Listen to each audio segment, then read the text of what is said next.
Welcome to our Daily Bible Devotional study today from Acts, the 5th chapter.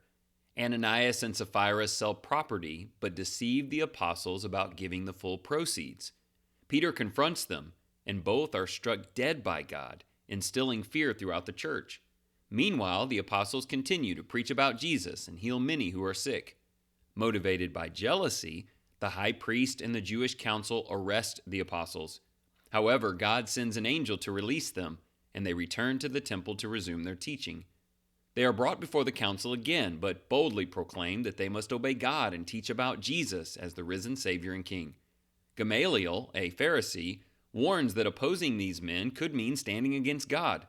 The apostles are beaten and released, but rejoice in their suffering and continue to preach about Jesus openly. Let's look at some application tying these events together. God values honesty, integrity, and sincerity among his people.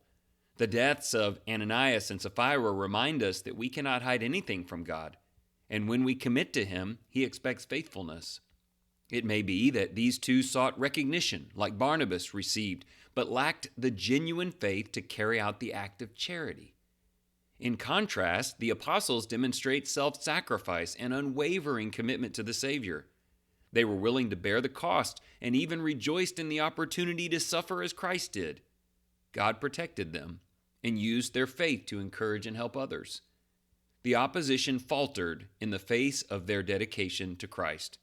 God will also be with us if we show authentic faithfulness, integrity, honesty, and devotion.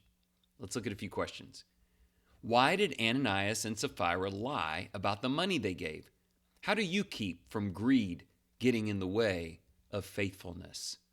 There was something there they couldn't release. Also, maybe a yearning for recognition, which is another thing we need to be careful about.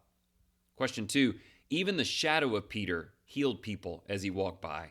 Do you believe in God's limitless power to heal and help today?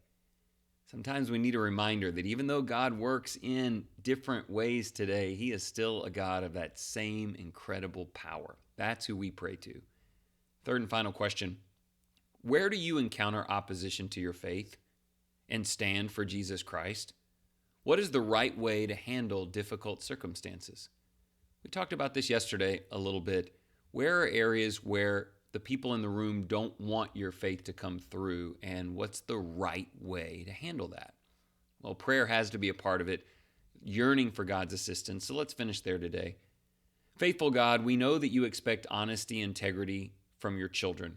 Please forgive our selfishness and hypocrisy. Help us learn from the failings of Ananias and Sapphira and take our commitment to you seriously. Discipline us to live like the apostles, actively assisting others and remaining steadfast in our vocal allegiance to King Jesus. Civil authorities and even religious leaders may oppose our simple trusting faith. Lord, help us declare, quote, we must obey God rather than men, and continue teaching repentance and the forgiveness of sins through Jesus. Train us to be joyful and confident in our Christian walk. Hang on to those two words today, joyful and confident. And I know that the Lord will be with you. Thank you for your kind attention.